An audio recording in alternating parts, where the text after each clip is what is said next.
Sometimes teachers are stuck in one way. They think, well, this is the way you teach ratios, for instance, in 7th grade. And you show them different strategies. You show them a double number line. You show them a ratio table. You show them different ways to draw and model. And they think, oh, that's really neat. And then you go back to their classroom and they're still doing the butterfly method, cross multiply and things like that. And you're thinking, wow, I look at these strategies and I'm thinking, this is how kids would learn best. Like kids would really grab onto this. You're listening to Patrick Kosal in this Math Mentoring Moment episode. Patrick, a math coach from Mooresville, North Carolina, is struggling to spark that desire to learn and push teaching practice forward with some of the teachers that he's working with in his coaching role. Stick with us as we learn how working with teachers is similar to working with students and how it's not. How we can spark a love of learning in teachers we work with. We're going to learn easy strategies to help resistor teachers change ineffective but comfortable old school practices. And how can we help teachers address that age-old issue of we don't have enough time? Let's hit it!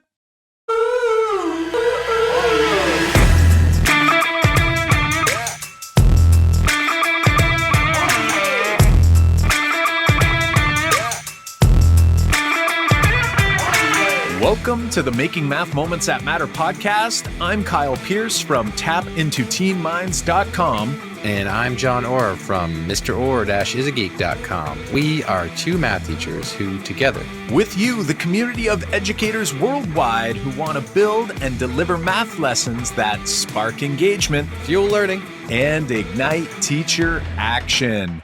Welcome everybody to episode number 60, How to Coach Teachers for Effective Change, a math mentoring moment. Let's get ready for another jam-packed episode. But first, we'd like to say thank you to all of you math moment makers from around the globe who have taken the time to share feedback by leaving us a review on Apple Podcasts. This week, we want to highlight Rose FT, who gave us a 5-star rating and review that said, inspiring. It's so amazing to hear from so many different people with different experiences. I can't wait for the online workshop, counting down the days. Thank you both for doing this great work. We can't thank Rose FT enough for taking the time out of her day to not only listen, but to help us increase our number of ratings to over 150 around the globe and over 60 reviews. If you haven't taken a moment to go and give us an honest rating and review on Apple Podcasts, we would surely appreciate it. All right, now before we get to our discussion with Patrick, we want to let you know that if you're listening to this before January 31st, 2020, then you're cutting it pretty close to joining us for our 12-week full online workshop.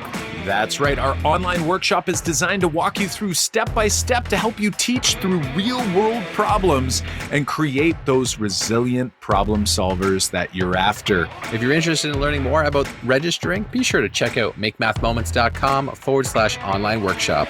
If you're listening after the spring 2020 registration closes, you can still head to makemathmoments.com/online workshop to join the waiting list in order to get notified for your next opportunity to participate, which would then be in the fall of 2020. That's makemathmoments.com/online workshop. If you're interested in learning more about registering, be sure to check out makemathmoments.com/online workshop. Again, makemathmoments.com/online workshop. All right, my friends, let's jump into this awesome conversation with Patrick. Hey there, Patrick. Thanks for joining us here on the Making Math Moments That Matter podcast. How are you doing this evening? I am doing great, guys. I'm thrilled to be here, happy and warm in North Carolina. Yes, the weather is changing. At the time of this recording, it is the start of fall. It's October, actually, but I think we won't be hearing this until January. But the weather is changing, and fall is my favorite. I'm not sure about you, Patrick, but it is the absolute favorite here in Canada, for me anyway. Could you do us a favor and tell us a little about yourself? Where you're coming from, how long you've been teaching, what's your teaching journey? Give us a little backstory on you, please. Absolutely. This is actually a little awkward because it's hard to talk about yourself, but I'll do my best. I grew up in mid-Michigan, kind of right by you guys in Windsor, and moved to North Carolina, I think 2006. I've been teaching since I got out of college in 2004. So let's see, this is my 16th year in education. I taught high school math the whole time. I started wanting to be a teacher, honestly, just because I had a wonderful experience in high school. I had like a typical suburban experience, very middle class and I guess quote unquote normal. But the teachers I had in high school, especially in the math realm, were just really inspiring. I remember one teacher of mine, Mr. Ramsire, who was my 11th grade trig pre-calc teacher. He would play dumb all the time. He would say, "Oh, I don't know what I'm doing here, guys. I guess we got to figure this out together." Really sparking us to be creative and find strategies with our partners and our table mates, things like that. And that was the first time I think I really experienced what math class should be. I think John's talked about being the quote unquote just good at school kid. Like I was just good at school, honestly, going through and good at procedures. That's how I got to know math class until I hit that 11th grade trig. And I had a teacher who really inspired me. Yeah, that's fantastic. And I'm just kind of thinking to myself that you've kind of highlighted, I think, one of your, I'm going to call that probably a memorable moment for you. I'm curious, can we continue diving in a little bit deeper? Actually, hearing your story, John and I are sitting here. I'm sure John's feeling the same way. You started teaching around 2004. I think that was around when John started. I started in 2006. So we're all kind of in that same stage, I suppose, along our teaching journey here. I'm wondering a little bit more about your role. So I'm assuming you went into the classroom. Can you tell us a little bit more of that and now where you are today, your current role? Absolutely. So I started, like you said, in the classroom. I taught a couple years in Michigan, a lot of Algebra 2, Algebra 1. When I moved to North Carolina in 2006, I was teaching Algebra 2, Advanced Functions and Modeling, a little bit of pre-algebra. And I taught those classes until I got a chance to teach AP Calculus. And that was in, I think, 2010. So I taught AP Calculus for 8 years. And I'll tell you guys, like, that's the chance where a math teacher can really take a wide bird's eye view of what's going on in the math curriculum at the school. Because you see all of the, I guess, flaws and gaps in kids' learning, or spaces where they just learned a concept for a test and then they did a brain dump. Because they get to you in AP Calculus and they got to synthesize everything. They really require kids to understand trigonometry and translations and logarithms. And those are some things when the kids walk in the door day one of AP Calc and they think, oh, wait, I had to know that? I thought I just had to memorize it for the test, Yeah. I thought I was done. It was exactly. over. Yeah, exactly. And that's kind of the struggle when you teach AP Calculus because you see that they have such a lack of confidence in their understanding of the mathematics. It's really just the skills and procedures they want to get through for the exam. And they think that's what math is, just solve this one problem, cool, on to the next one. And in AP Calculus, man, you got to synthesize it and you got to really understand the whole entirety of mathematics and build on that. So I had some great experience teach AP Calc at my high school. And that was, I want to say 2016, I started thinking about halfway through my career, I want to get some options. I wasn't sure I wanted to stay in the classroom full time. So I went back to school, to grad school, and I got a degree in curriculum and instruction. And after I finished that degree in 2 years, I said, well, let's use it. And I was lucky enough to get a math coaching job in my district.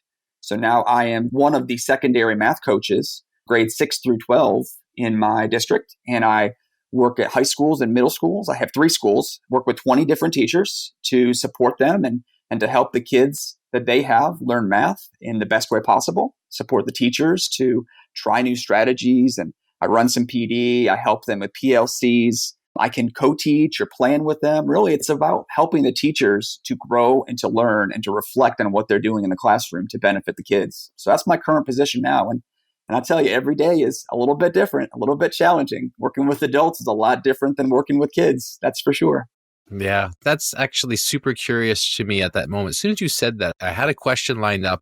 It's how different do you see working with adults versus working with kids? We've got lots of listeners who are coaches or administrators. We got a lot of teachers who are listening too, who might be thinking about going in that role. Could you give us a little insight on how is it different working with teachers versus working with kids? I'll start with the similarities. The one similar thing that I found is definitely relationships are key.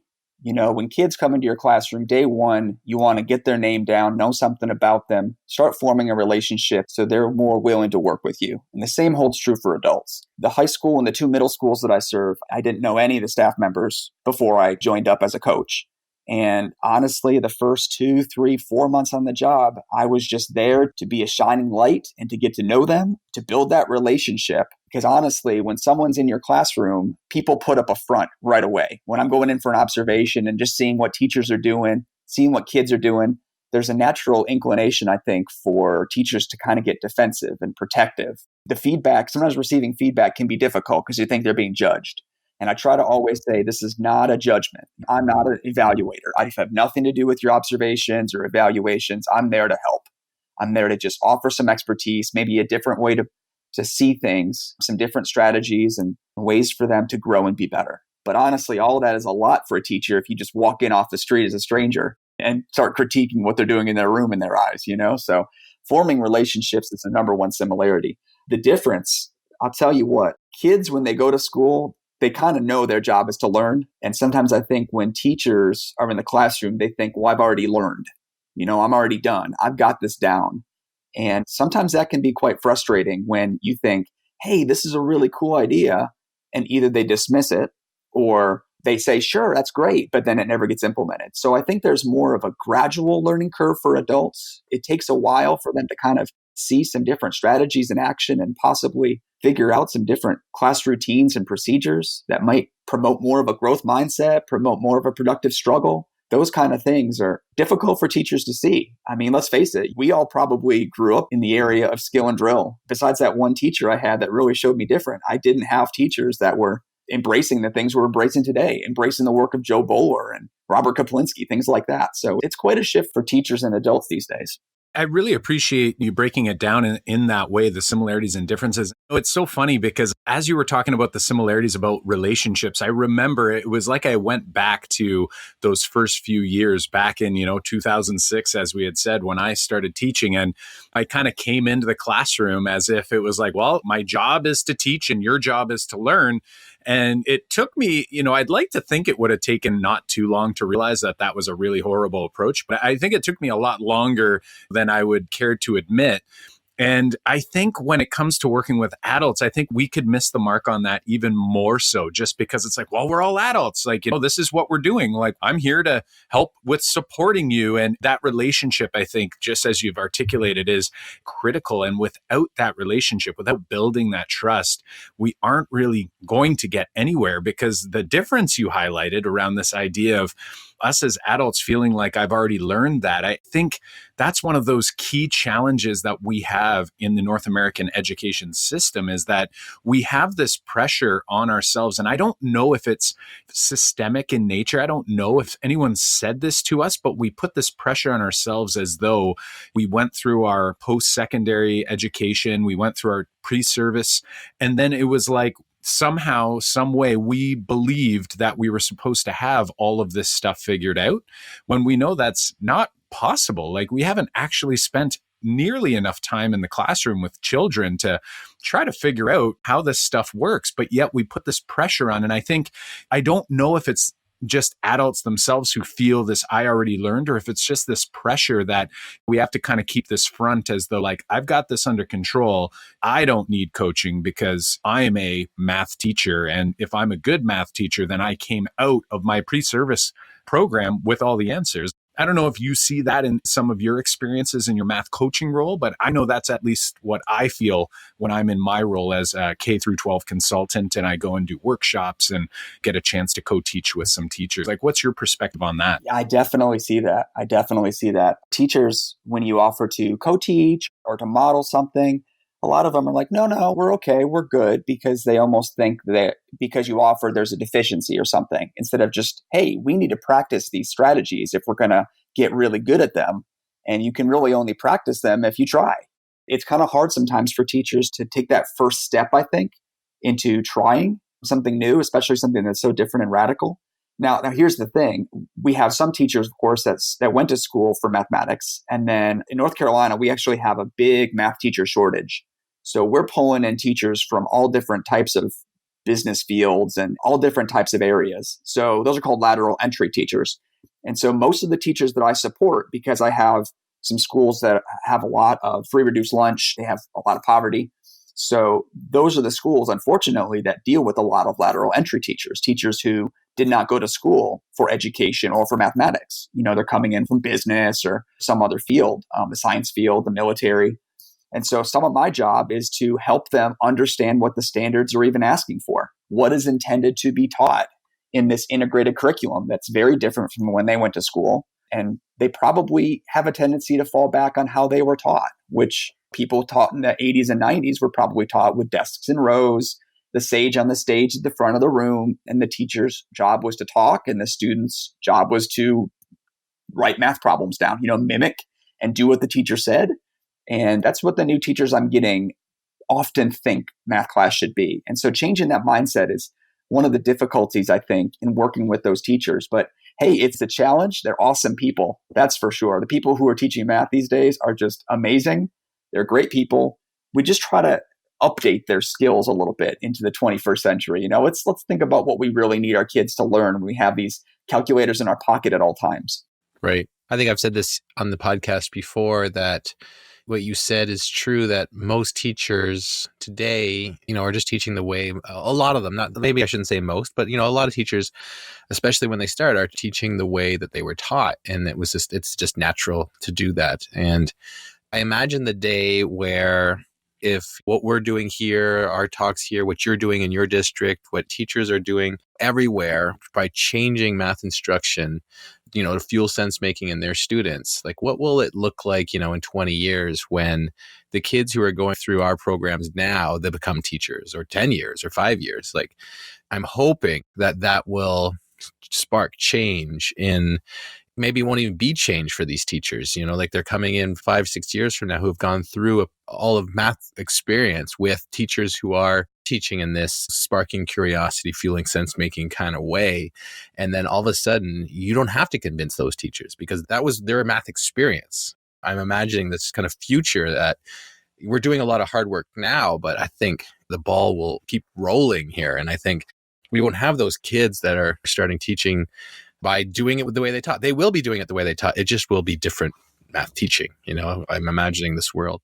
You've talked a lot about some of the roadblocks you're having, and we want to talk more about that in a little bit. But how about a success? Like, how about a recent success that you've had in your role working with teachers from grades 6 to 12? Could you give us an example? Yes. The little successes are kind of what makes your day in this coaching position, because like you mentioned, this is a long road to hoe. We have a long way to go, and we're just doing the hard work now that we're hoping down the road, way down the road, will pay off. So when you see those little victories, man, that's when you make your day as a coach. So recently, I did a little PD training about engagement strategies for my high school teachers. And I modeled some vocabulary games they can play, modeled off $25,000 pyramid, if you remember that old game, where like one person, there's groups of two, one student has their back to the clues, the other person sees them and has to describe them or act them out. It's a great vocabulary game for parallel lines or y-intercepts or things like that. So I modeled that game, and I just thought, like a lot of the things we do, we just say, cool, that's great, and the teachers kind of move on. But the next day, I had a brand new first-year teacher say, hey, I made my own game up. What do you think about this? I played this in my classroom, and it went really well. Can we make another? And so when you have those little victories, man, it's like you see the light at the end of the tunnel, and you're like, this is great, because progress doesn't come in a huge chunk. It comes chisel by chisel. And when you see a brand new teacher say, I like that, I'm going to just go for it, that's the kind of success that makes me really, really excited about my work. Oh, that's fantastic. I know that same feeling. And sometimes it's sort of, I guess, a little sad when I think oftentimes folks that are in positions like you are, where, Patrick, you're working with educators and you're probably making a much larger difference than maybe what we realize on a day-to-day basis, right? Sometimes it's not super obvious to us, but at the end of the day, when you can actually see the change sort of taking place, I think there's really something special.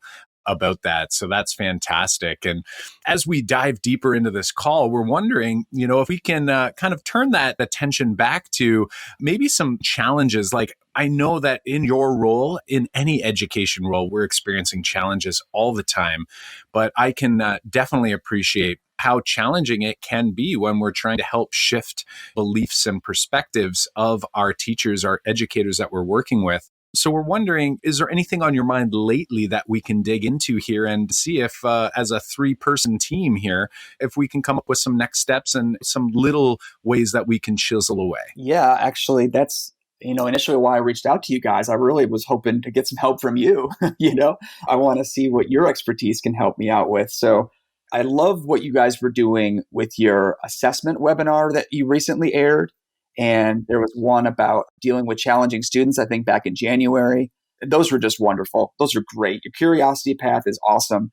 But when you, let's just say, show it to a teacher and they say, oh, great, you have the initial excitement, but then things kind of taper off. So how do you guys follow up with teachers effectively? How do you get the PD to not be a one-day blip in their school year and instead be something that has worthwhile change, if that makes sense? Yeah, no, that's total sense. We consciously think about that anytime we, being outsiders to a district, come in, do a 1-day, even whole full day workshop, because we do that periodically. And then it's like, how do we keep that learning going? And I totally get it there for sure. How do we spark consistent, ongoing improvement in the teachers that we work with? That's what you're asking, right? Absolutely. Yeah. How do you keep the teachers, instead of just being hooked once, how do you keep them on the line? How do you keep them wanting more and digging deeper as the year progresses? I take it because you want to do this for your teachers, right? Yeah, absolutely. It's like you go in for 1 day or a couple days with a group of teachers, and you also want that same thing, right? Absolutely. Just sometimes teachers are stuck in one way. They think, well, this is the way you teach ratios, for instance, in 7th grade. And you show them different strategies. You show them a double number line. You show them a ratio table. You show them different ways to draw and model. And they think, oh, that's really neat. And then you go back to the classroom and they're still doing the butterfly method, cross multiply and things like that. And you're thinking, wow, I look at these strategies and I'm thinking, this is how kids would learn best. Like, kids would really grab onto this. They'd have multiple ways to grab onto this. And yet it tends to go back to what the teacher's familiar with and what they're used to. So how do you get them to see a strategy that's really interesting and evocative and keep going with it, I suppose? For sure. We've addressed this question before. We've had this conversation before. Kyle and I have talked about it. So we got definitely some strategies that I think we can throw your way. But before we do that, I'm just curious about your role, because I want to be specific for you. And if we're specific for you, we're probably specific for the other 100 coaches that are listening to this right now too. And the idea is, like, for example, when you are working with your teachers, how often are you working with your teachers right now? And what are you currently doing to instill that ongoing growth with the people you're working with? It's a good and complicated question. I serve 3 schools. And so one high school, I'm there twice a week, every week. One middle school, I'm there once a week, sometimes twice. And one school, I'm only there once a week. So I'm meeting with teachers once, maybe twice a week.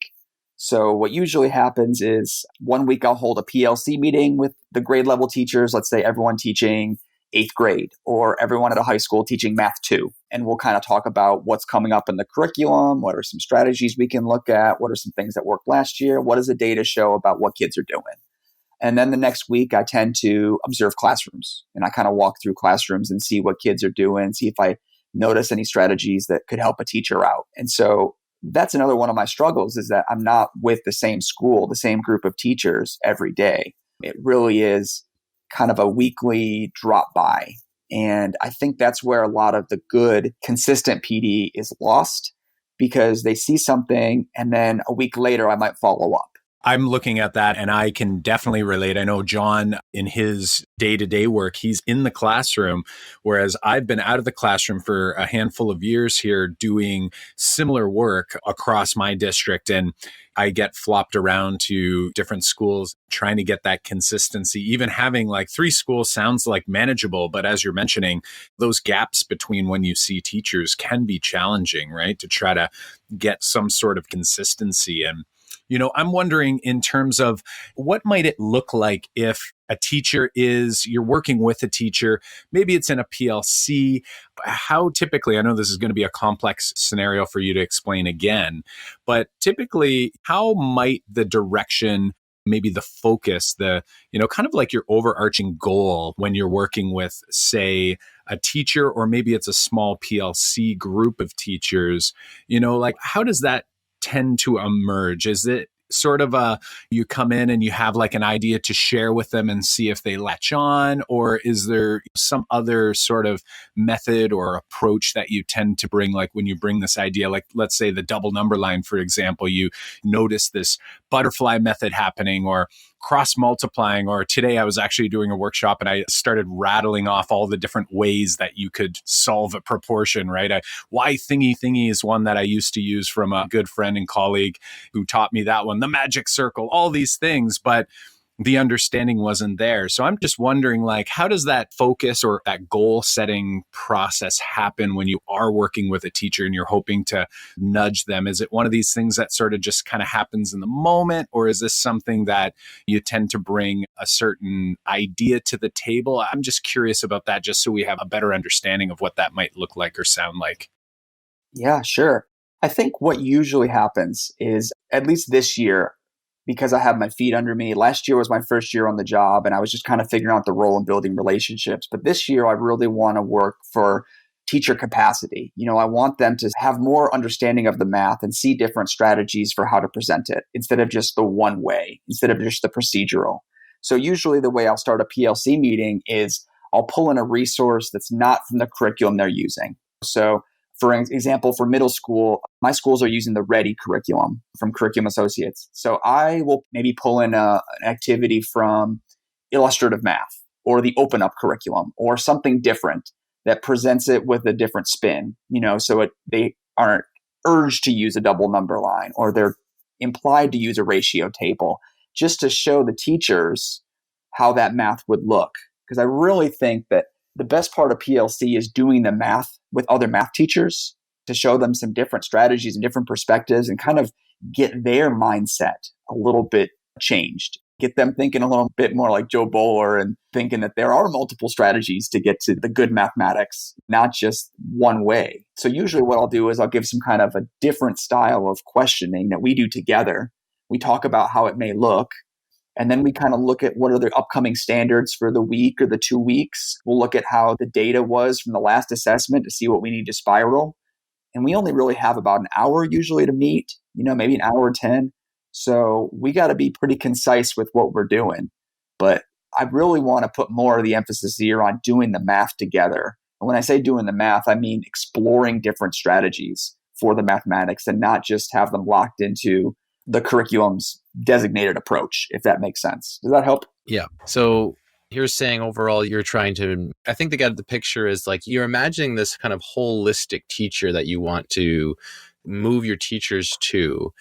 And it's like you're trying to slowly implement different ways that they can get to this teacher, like who's taking all these different ideas, and just kind of like this teacher that's got these different strategies and they can go here and help the kids learn and fuel their sense making on it. And I totally get that.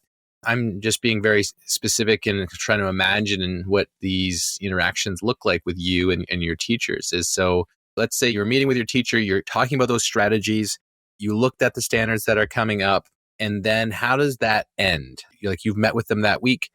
When you leave that hour, what are you leaving for them to do next? What does that look like going forward? That is actually one of my big struggles, I think, is knowing what to task them with. What can I send them away with? And I guess, is a mission sound too complex? Like I want to give them a mission for something to try and do, and then we can talk about next meeting. I think a lot of times our meetings just kind of end. We just say, here's what's coming up. Here's my assessment that we're going to use, or we're going to talk about these different strategies. See you next week. It just kind of, we run out of time. And I guess I don't have a good way to kind of put a bow on everything we did and give them something to bring back next time. And as I'm talking this through with you guys, and this is really appreciated, it makes me see that what I said before about keeping them on the hook, it's kind of part of my job right there. I got to send them away with something so their mind is still working as they're walking out of the PLC. So they're still kind of thinking about some strategies when I'm not around, instead of just an hour of their time where they get to explore math, quote unquote, and then go back to the real world. Right, right. I think that's great. And I'm getting a little giddy over here because there's a few things that I really am hoping that we'll be able to dive into and at least discuss and really look at here as potential options. But I'm wondering, before we do that, just to make sure we round this out, and really, John and I, we tend to really, and I struggle with this, I openly will say this to everyone listening, we're really trying to make sure that we fully understand exactly that pain point, right? And really understanding, like, what is this challenge? So I'm wondering now, I think we're very clear on that, but now just to make sure that we can help you get to where you want to go, can you think about this and take yourself into the future and pretend like this is no longer a challenge anymore? So, this idea of some teachers kind of going like, wow, that's a really cool thing. But then you come back and it's not actually happening, right? That change isn't happening, or at least not as quickly as you're hoping or as deeply as you're hoping. Like, what would that look like if this challenge was no longer an issue? We could snap our fingers and all of a sudden, boom, it was fixed. Whatever we talked about today actually worked. That's given John and I a lot of credit here, but if that was possible, well deserved, fellas. Good job. Yeah. What do you think, what would that look like? What would that sound like? What would change in your world as an instructional coach? So I think two things I would be just tickled pink if I could see happen. Number one, if I would walk into classrooms and see kids collaborating and talking more than the teachers. Like, that's the number one thing I really want to see happen. I think all the strategies I'm trying to promote are kind of pulling some of that talk time away from teachers and letting kids take more ownership of the mathematics and the strategies they're using, the problem solving. So in the classroom setting, like, that's my overall goal, is how do we help teachers let go a little bit of all the responsibilities of the all-knowing teacher and let kids struggle and figure things out with groups and partners. And that would just be a dream. That's number one. And number two, I think, is to kind of remove myself from the equation for teachers. I want to see teachers step up and find different resources and try different strategies and share things among themselves. Like today at the high school department meeting I led, we talked about learning walks where, groups of teachers will kind of just go from classroom to classroom for maybe 5 minutes to see what other people in the building are doing. And I think that's a huge strategy that teachers don't employ at all. They kind of teach in isolation. They don't see the great things that I get to see when I'm going from room to room, and therefore they're not learning from each other. And so I would love to remove myself from the equation as, the quote unquote expert in instruction, and let the teachers kind of say, hey, I'm doing this strategy. It worked really well. And another teacher say, hey, I've got planning. Let me come in and watch you. Like, that would be ideal for me as a coach, to kind of see the teachers elevate to be coaches themselves. I love that you're thinking that big, and that's great. Now what I'm imagining, like, we've been talking about what that can look like, what's going on right now. Before we kind of jump in here, I'm wondering if you've thought maybe, like, what would be a first step that you could take to try to make that a reality before, because it's not a reality yet, like, that's the future, but what could be a first step that you could make now that would make that a reality? Whew, okay. That's a big one. Making you work tonight. I know. Yeah, you're really stretching me. That's good. People learn when they're uncomfortable, right? This is good stuff. Gosh, I think I saw Steve Lindwan, who's one of the NCTM past presidents, speak last year. And he said something about if teachers can't do what they don't see. And I really kind of believe that. I believe that teachers kind of have to see it in action to really buy in. And I kind of think that that means a little bit more of either A, the learning walks where they can see other teachers, work their magic, or B, maybe a little bit more co-teaching and model teaching with me. So I think I got to maybe pull on those relationships a little bit and say, hey, you know what? Let's plan together and either co-teach a lesson or co-teach a couple days, or even just let me do the warm-up and you do the notes and I'll do the guided practice, or whatever the teacher feels comfortable with. I kind of think that modeling some of that would let them see it in action and then be therefore more likely to implement it themselves. So that's kind of what I'm thinking about. But man, that's a big task, For sure, for sure. And I really appreciate you being vulnerable with us and sharing this, because this is a big challenge. And we obviously wouldn't invite you onto the show with this particular challenge if it wasn't something that so many other people face. And I know this is really a tough one because, again, we can go all the way back to the beginning of this interview. And you had really referenced it, is that a lot of teachers feel like, I'm good. I don't need Patrick. I don't need John. I don't need anyone, Stephen Lenoir. Like, I don't need anyone. I'm good. I'm happy. I'm fine. And that could be a really tough one. And so I think there's this challenge, and I'll just share from my own experience what I ran into early in my coaching experience and my coaching, I'll call it tenure. And, I came out and I was a sharer of resources and strategies and tasks, and there was benefit to that. So there's nothing wrong with doing that at all, because there's always some people who take it, and especially those real keeners, right? Like those teachers who are there and they're like, I want more, like I want Patrick to come back and I want to continue stealing these ideas from you, which we all steal from other places, right? Like we all go and we say steal, but really what we're saying is we go and learn, like we're learners, and we find these strategies and we apply them, and that's great. But when we talk about the teachers that we're specifically talking about tonight, those ones that maybe they're just not convinced yet, there's this balance between awareness.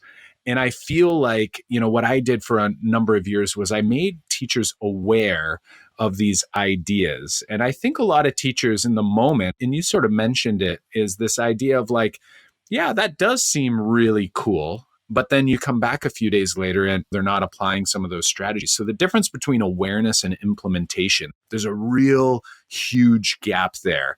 And being able to work together in an ongoing way, I think, is really important. So you have that luxury, even though it is probably a little more spread out than you'd like, but you still get to come back and work with these same people.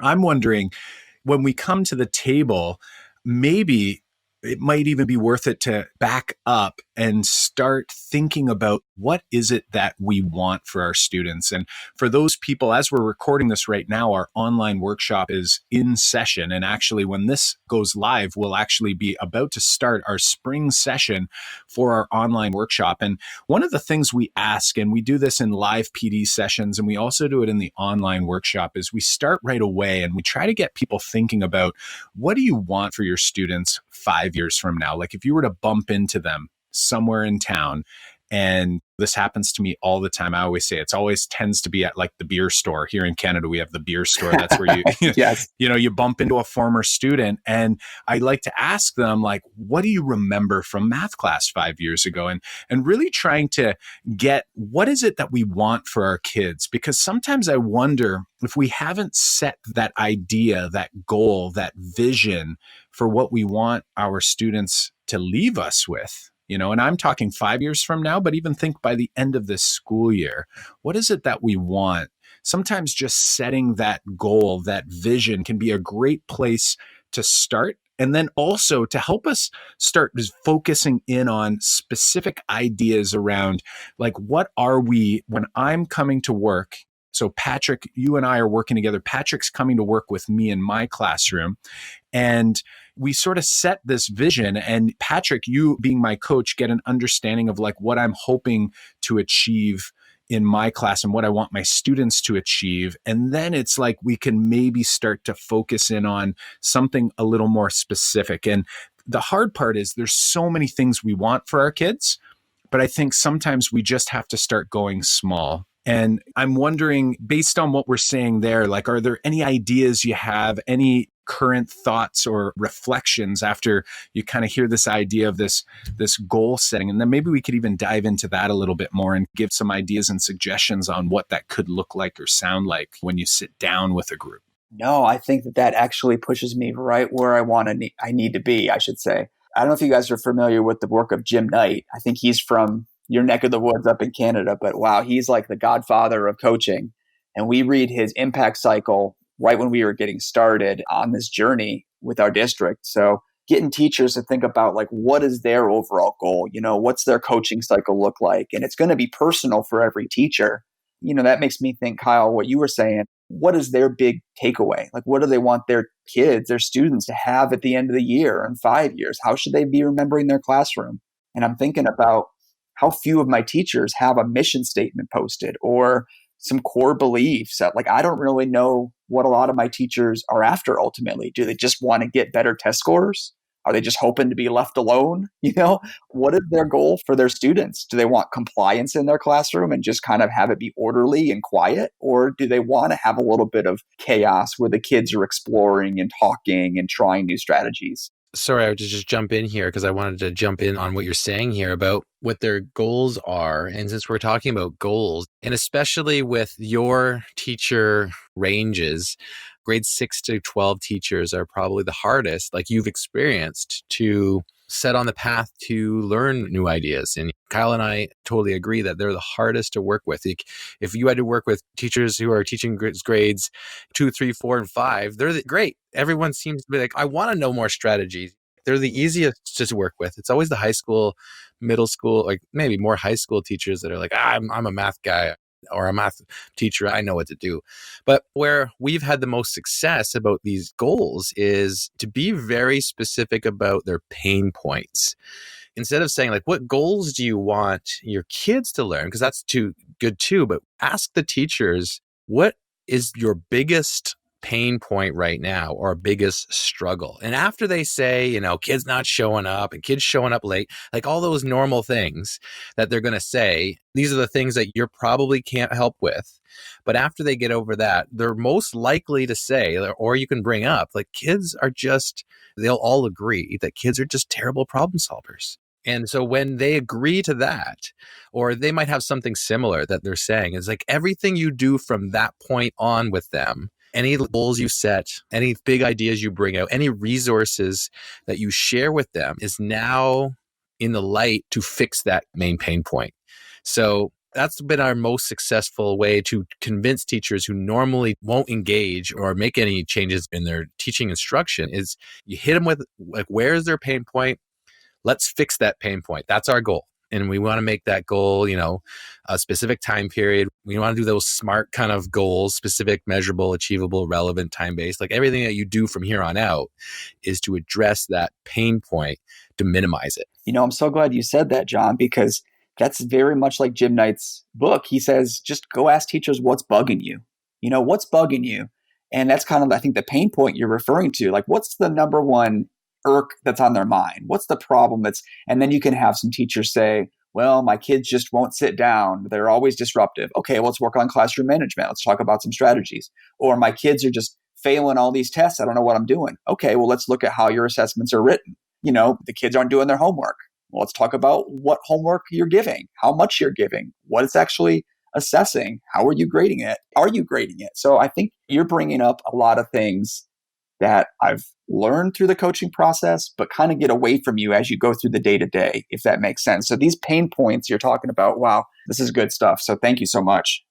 And you know what, Patrick, it's so funny. If John wasn't in this interview with me, like, we are so lucky because we get to play off of one another and sit back and think and reflect as the conversation's happening. I tend to really struggle rushing it. And I don't know if you can tell, and folks who are listening at home, we really, really try to slow it down and try to get into your brain. And we're talking essentially the same way, trying to use some of the same strategies as if, Patrick, if you were one of the teachers you were working with, is really trying to have this conversation about you and your specific challenge, even though, like, right now, I mean, I would love to talk to you about number talks, or I would love to talk to you about 3-act math tasks. There's all these other things that we could talk about and I would love to share. But at the same time, it's that just in time, right? Like trying to figure out. And I find it's just like knowing our learners in our classroom, because for years I used to quote unquote teach, but I wasn't actually teaching. I was just saying what was next. And for some of the students in my class, they weren't ready for what was next. That wasn't where they were at. And I feel like for a lot of teachers, that's exactly the same thing. So thinking of it from that Jim Knight perspective, John and I, we tend to even run these episodes like we're going to let the cat out of the bag. I think we've already done this a few times in the past, but we run these episodes, these math mentoring moment episodes, off of the back of The Coaching Habit, which is a book. And it's not even a book intended for math instruction particularly. It's just about coaching in general. It's actually for coaching in business, for CEOs coaching some of their employees and things along those lines, and really just trying to ensure that we get to the root of what we're after. So for example, you had said if there's a teacher who said, well, I just want my kids to sit down. And it's like, well, okay, that's what you think you want. And then it's like, can you tell me more about that? And then it's going deeper and deeper. It's like the 5 whys, try to ask why 5 times, and then you'll actually know what is actually going on, and really trying to dig deep in there. And then once you figure that thing out, it makes it much easier on us as the coach. And I'm saying you and I, Patrick, as the coaches, because now we know exactly what the teacher wants to learn about. And then we can kind of hyper focus, I like to say. And it's not to say that we're going to ignore all these other really good things, but it just gives us something where we can focus in on. We can make sure that we can make some, and by doing that, like actually bite off enough that we can deal with, instead of biting off too much, right?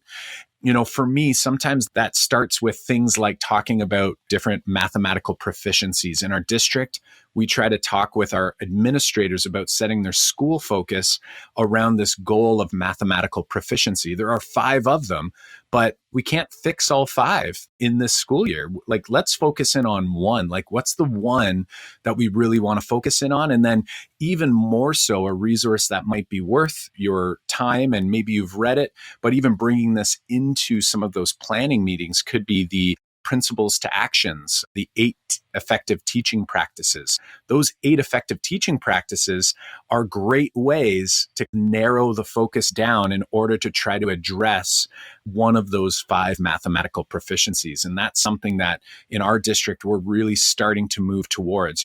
I've been in this particular type of role for quite some time, half-time teaching for 5 years and half-time coaching. And then now in this role, this is my 4th year in this role. So I'm working on 9 years, and we're finally realizing, like, oh my goodness, maybe we need to zoom in on something so that it's attainable, right? That I can actually like make a difference there. And we don't find ourselves like one day talking about tools and representations, and then the next day talking about mathematical discourse. And then the next time we meet, we're talking about productive struggle. It's like we can focus in, like, let's focus in on one. And the result is when we go deep enough with any one of those 8 teaching practices, what we end up finding is that you have to do some of the other stuff too.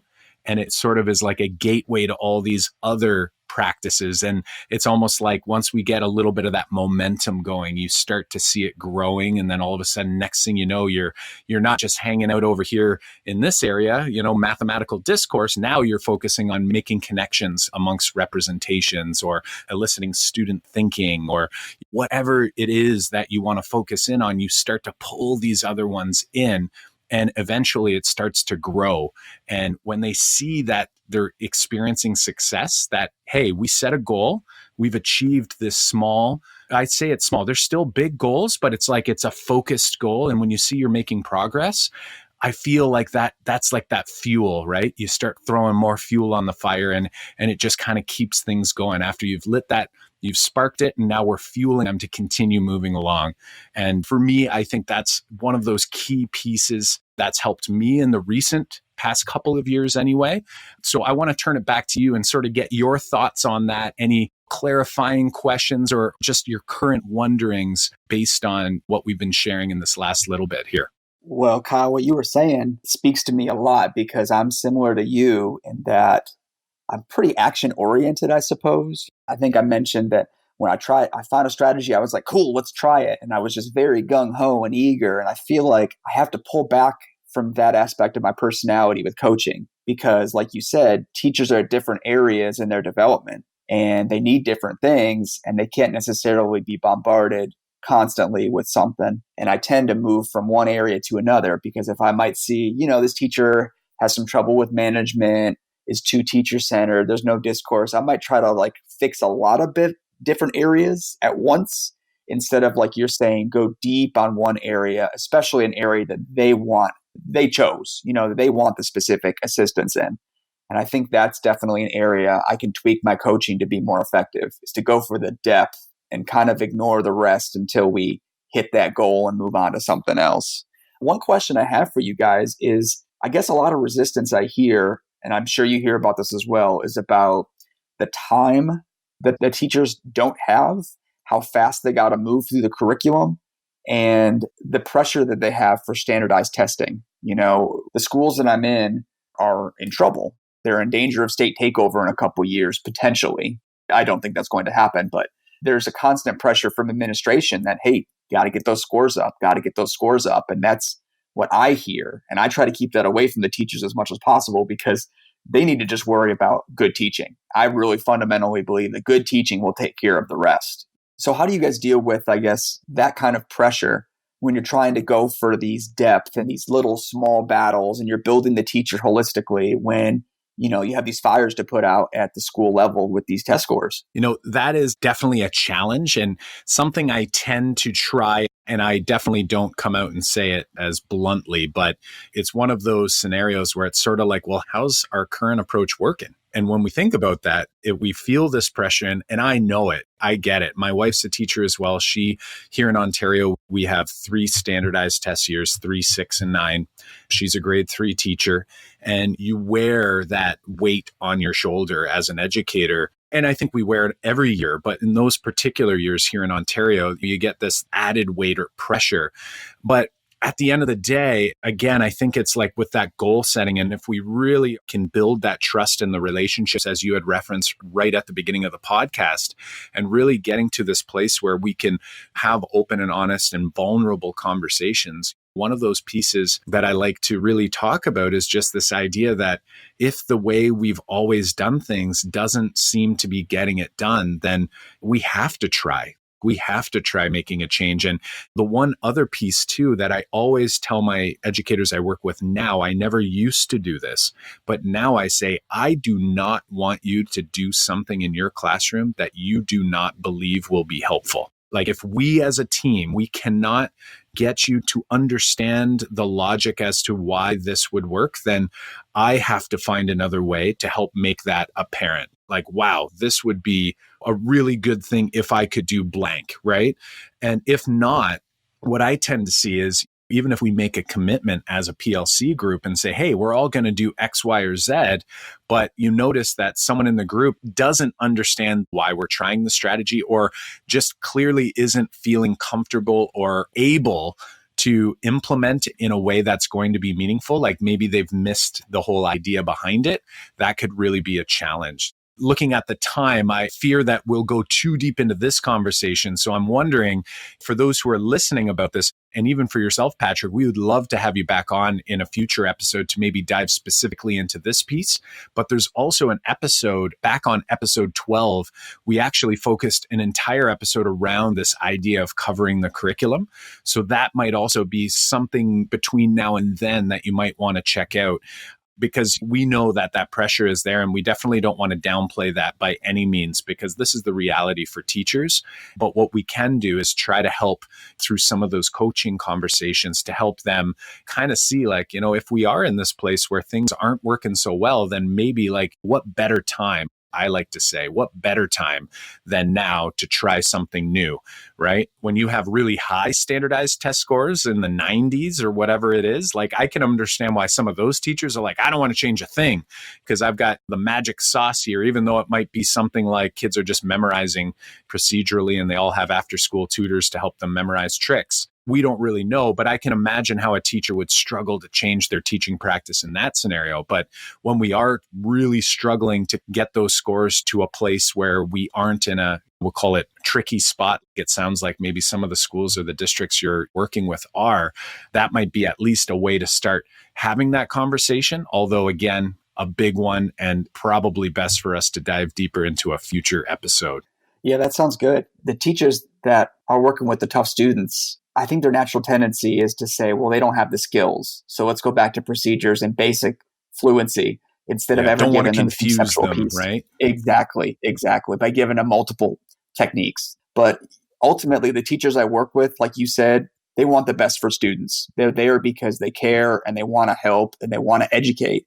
And they're really good people. And so I think that keeping a positive perspective as a coach and just saying, hey, we're talking about growing people, which is a really big process, that's something to keep in the back of your mind. And I really appreciate all your time tonight, guys, to help my pain points, help push me a little bit and get to a better spot as a coach. We were hoping that you had some time to reflect and think about what's going on, in the meetings that you're having with your teachers and what's going on there. We've shared some suggestions, but I think from hearing you talk about some of the things your next steps are going to look like, I feel like they kind of came from you anyway. Maybe it was just the questioning that kind of led you to start thinking about what you're going to do next. But well, you're right. I think the takeaways that I'm thinking of are the two you mentioned. What's the mission statement? What is it that we want? Let's back up, as Kyle was saying before. I think that going back to the ultimate goal for these students is a number one thing I'm taking away from this conversation. And then thinking about giving teachers a task at the end of a PLC, something to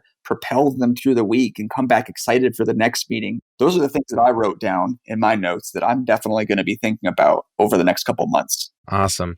Well, at the timing of this is going live, I believe our workshop is coming up. It's in January. We'll be opening the doors to the workshop. And I think, Patrick, you would be a perfect fit for the workshop, and we would love to give you free access to get into that workshop in January. Would you like to participate in that workshop come January with, our next cohort of teachers? Absolutely. I would love to. My administration certificate will be done in December, so I'll be done with grad school and I'll have January and second semester all dedicated to you guys. That sounds great.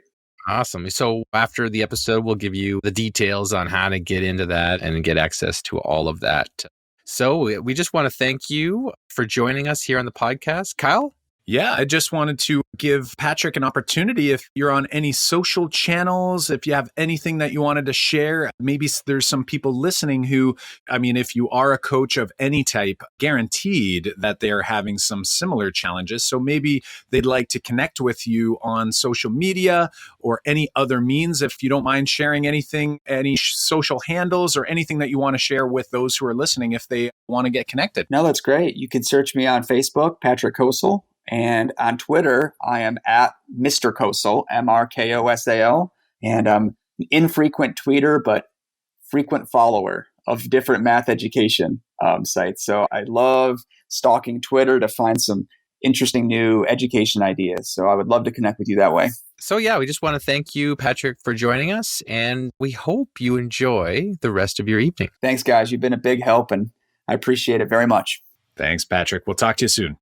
As always, both John and I learned so much from these Math Mentoring Moment episodes, but in order to ensure we hang on to this new learning, we must reflect on what we've learned. An excellent way to ensure this learning sticks is to reflect and create a plan for yourself to take action on something that resonated with you. A great way to hold yourself accountable is to write down and even better, share it with someone, your partner, colleagues, or with the Math Moment Maker community by commenting on the show notes page, tagging at Make Math Moments on social media, or in our free private Facebook group, Math Moment Makers K through 12. Before we go, we want to let you know that if you're listening to this before January 31st, 2020, then you're cutting it pretty close to joining us for our 12-week full online workshop. That's right. We are eager and excited to dive into our online workshop that's designed to walk you through step by step to help you teach through real world problems. That's right. Teach through task and create those resilient problem solvers that you are after. If you're interested in learning more about registering, be sure to check out makemathmoments.com/online workshop. If you're listening after the spring of 2020 registration closes, you can still head to that page, makemathmoments.com/online workshop, to join the waiting list in order to be notified of your next opportunity to participate, which would be this coming fall. That's makemathmoments.com/online workshop. If you're interested in learning more about registering, be sure to check that out. makemathmoments.com/online workshop. Again, makemathmoments.com/online workshop. Are you interested in joining us for an upcoming Math Mentoring Moment episode where you can share a big math class struggle? Apply over at makemathmoments.com/mentor. That's makemathmoments.com/mentor. In order to ensure you don't miss out on new episodes as they come out each week, be sure to subscribe on your favorite podcast platform. Show notes and links to resources from this episode can be found at makemathmoments.com/episode 60. Again, that's makemathmoments.com/episode and the numerals 60. Well, until next time, I'm Kyle Pierce. And I'm John Orr. High fives for us. And high fives for you.